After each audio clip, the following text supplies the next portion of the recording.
안녕하세요. 오늘 여러분과 함께 살펴볼 자료는 정말 특별한 이야기입니다. 바로 동해 바닷가에 그 해군 장병들이 직접 세우고 또 운영했던 학교, 일심학교에 대한 기록인데요. 저희가 동해의 소리라는 팟캐스트 내용을 좀 바탕으로 해서 이 이야기를 한번 깊이 파고 들어보려고 합니다. 네, 안녕하세요. 이 학교가 대체 어떻게 시작이 된 건지, 또 어떤 분들이 거기에 열정을 쏟았는지, 그리고 거기서 배운 학생들한텐 또 어떤 기억으로 남아있는지 이걸 좀 보려고 해요. 맞아요. 단순한 옛날 이야기라기보다는 군인들의 어떤 헌신, 그리고 지역사회의 필요가 딱 만나서 만들어진 좀 감동적인 순간들이 있거든요. 네네. 그걸 좀 따라가 보려는 거죠. 네네. 자, 그럼 이 흥미로운 이야기 속으로 한번 같이 들어가 볼까요? 네, 이게 정말 그냥 옛날에 이런 학교가 있었대. 이게 아니고요. 우리가 왜 이 이야기에 좀 주목을 해야 하는지 그걸 봐야 하거든요. 이건 뭐랄까, 공동체, 그리고 헌신, 또 전혀 생각지도 못한 곳에서 피어난 어떤 교육의 가능성, 그런 이야기입니다. 그 의미를 한번 하나씩 되짚어 보시죠. 네, 근데 그 시작점이 정말 소박해요. 1964년 겨울이었다고 하죠. 그때 진학을 못한 청소년들 6명, 딱 6명을 위해서 권세춘이라는 해군 중사, 그러니까 부사관이시죠. 네, 부서원요. 이분이 그냥 자기 집 방 한 탄을 내어주신 거예요. 거기서 시작됐다고 해요. 정말 책상 하나 놓고 시작한 공부방이었는데 이게 어떻게 공식적인 학교가 된 걸까요? 정말 그렇죠. 그 시작은 아주 작았는데 바로 다음에요. 해군 묵호경비부, 그러니까 부대 차원에서 아예 직접 운영에 나선 겁니다. 그러면서 일심중학교라는 간판을 딱 달게 된 거죠. 아, 부대에서요? 군대가 직접이요? 네, 군대가 민간 교육기관을 운영하기 시작한 거예요. 그게 참 대단한 거죠. 심지어 1975년에는 고등학교 과정까지 열었어요. 와, 중학교에 이어서 고등학교까지? 네. 근데 더 놀라운 건 그 운영 방식인데요. 학생들이 낮에는 나가서 일을 하고 밤에 와서 공부를 했어요. 주경야독이죠. 아, 주경야독이요? 네. 교실은 부대 식당을 빌렸었고요. 선생님들은 누구였냐면 대학 다니다가 입대한 해군 병사들. 아, 대학생 병사들이요? 네. 그분들이 이제 선생님 역할을 한 거죠.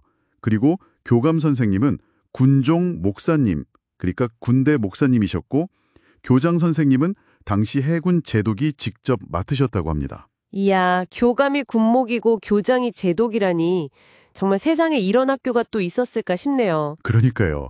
정말 독특한 시스템이었던 거죠. 군대가 직접 학교를 운영하고 병사들이 가르치고 이게 참 상상하기 쉽지 않은데요. 근데 이런 어떤 체계를 딱 만들고 학교를 정말 이렇게 잘 운영되게 꽃피우게 한 핵심 인물이 있었다고요? 맞습니다. 바로 김수남 군목님. 아까 말씀드린 그 군정 목사님이신데요. 네네, 군목님. 이분의 역할이 정말 결정적이었어요. 단순히 성경 가르치고 음악 가르치고 여기에만 머문 게 아니었습니다. 아, 그 이상을 하셨군요. 네. 학교 건물을 제대로 좀 지어야겠다 이렇게 생각하시고는 직접 발로 뛰신 거예요. 시청 찾아가고 읍사무소 가고 지역 유지들 만나면서 시멘트 한 포대, 철근 한 가닥, 모래 한 줌까지 정말 그렇게 얻어오셨다고 해요. 와, 정말 대단하시네요. 네. 심지어 졸업생들 취직 자리까지 막 알아봐 주실 정도로 열정적이셨던 거죠. 근데 안타깝게도 결국 과로로 좀 일찍 돌아가셨어요. 아, 저런. 네. 그래서 졸업생들이 그분의 이름을 새긴 기념비를 학교터에 세웠다고 하는데 이것만 봐도 이분이 남긴 영향력, 그 헌신이 얼마나 컸는지 우리가 좀 짐작해 볼 수 있습니다. 와, 정말 그 직업적인 책임감을 넘어서는 어떤 그런 헌신이 느껴지는데요. 바로 그 지점인 것 같아요. 군인이라는 신분을 넘어서 그냥 그 공동체 전체를 위해서 자신을 던진 어떤 봉사, 헌신, 이런 모습이죠. 네. 그래서 이 학교는 단순히 교과서 지식만 전달하는 곳이 아니라 근면함이라든지 성실함, 어떤 윤리의식, 또 함께 살아가는 법 같은 거 있잖아요. 어쩌면 삶에서 진짜 중요한 가치들을 몸소 보여주면서 가르쳤던 그런 공간이 아니었을까 싶습니다. 아, 인성교육까지 함께 이루어진 거네요. 그렇죠. 그런 교육이 가능했던 배경에는 결국 김군목님 같은 분들의 그런 희생과 헌신이 있었던 거고요. 그런 특별한 학교에서 보낸 학창 시절은 어땠을지, 아, 진짜 궁금해지는데요. 그 자료에 보면 당시 졸업생인 박흥규, 박흥진 자매의 기억이 나오는데 이게 또 되게 재밌어요. 교복이요, 그 해군 세라복 있죠? 해군 수병들 입는 거. 네네. 세일러복. 네, 그걸 입었대요. 그리고 군가를 같이 부르고 소풍 갈 때는 군용 트럭을 타고 갔다고 하고요. 어떠세요? 정말 영화 속 한 장면 같지 않나요? 맞아요. 정말 독특한 경험이었을 거예요. 군대 문화하고 학교 생활에 이렇게 딱 결합된 거잖아요. 해군 제복 입고 군가를 부르고 다녔다는 건 이게 단순한 뭐 추억거리, 이걸 넘어서서 그 시절 학생들의 어떤 정체성 형성에도 영향을 미치지 않았을까 싶어요. 그럴 수 있겠네요. 그 모든 순간순간이 정말 보석 같았다.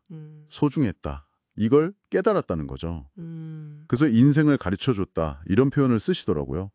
그게 참 많은 걸 함축하는 것 같아요. 인생을 가르쳐줬다. 아, 정말 가슴에 와닿는 말입니다. 비록 이 학교가 이제 1983년에 중학교가 문을 닫고 86년에 고등학교도 문을 닫으면서 역사 속으로 사라졌지만 그래도 85명이나 되는 졸업생들한테는 정말 잊지 못할 경험 그리고 가르침을 남긴 셈이네요. 네, 그렇습니다. 이 졸업생들에게 1심 학교는 그냥 나온 학교 이상이었을 거예요. 삶의 어떤 중요한 가치관을 형성하는 데 굉장히 큰 영향을 미쳤을 가능성이 높죠. 네. 그러다 보니까 여기서 또 자연스럽게 이런 질문도 좀 떠오르는 것 같아요. 이렇게 강렬하고 어떻게 보면 굉장히 독특했던 경험이잖아요. 이게 수십 년이 지난 지금 그분들의 삶에는 구체적으로 어떤 모습으로 남아있을까 하는 점이죠. 그러게요. 그 여운이라는 게 계속 남는 것 같습니다. 마침 이 자료가 마지막에 던지는 질문도 딱 이 부분하고 연결되는 것 같아요. 참 군인이란 어떤 존재인가?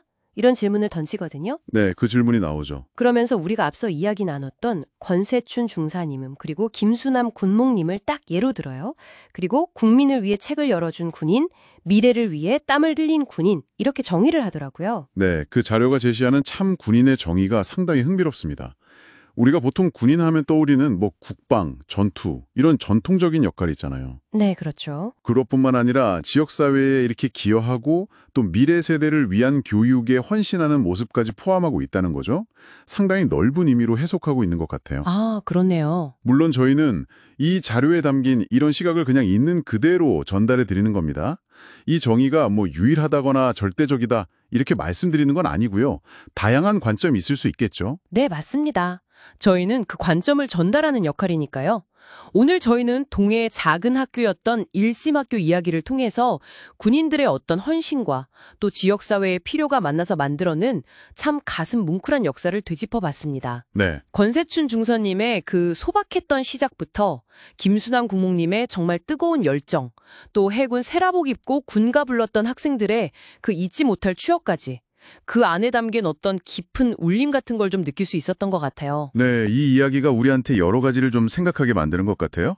예를 들면 군대라는 어떤 특정 조직이 때로는 정말 예상치 못한 방식으로 공동체에 긍정적인 영향을 줄 수도 있구나 하는 점. 그렇죠. 그리고 봉사나 헌신이라는 가치가 꼭 어떤 정해진 틀 안에서만 나타나는 게 아니라 정말 다양한 모습으로 발현될 수 있구나 하는 걸 보여주는 아주 좋은 사례라고 생각합니다. 듣고 계신 당신에게는 이 이야기의 어떤 부분이 가장 인상 깊게 다가오셨나요? 열어준 군인이라는 그 표현을 다시 한번 좀 생각해 보게 되네요.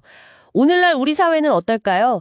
각자 자기가 있는 자리에서 주어진 역할 너머를 한번 생각해 보는 거죠. 그러면 어쩌면 우리가 속한 어떤 조직이나 공동체가 정말 예상치 못한 방식으로 사회에 기여할 수 있는 또 다른 길들이 있지 않을까. 뭐 이런 생각도 해보게 됩니다. 네, 충분히 그럴 수 있겠죠. 한 번쯤 여러분의 주변을 둘러보시면서 그런 새로운 가능성을 상상해 보시는 것도 의미 있는 시간이 될 것 같습니다.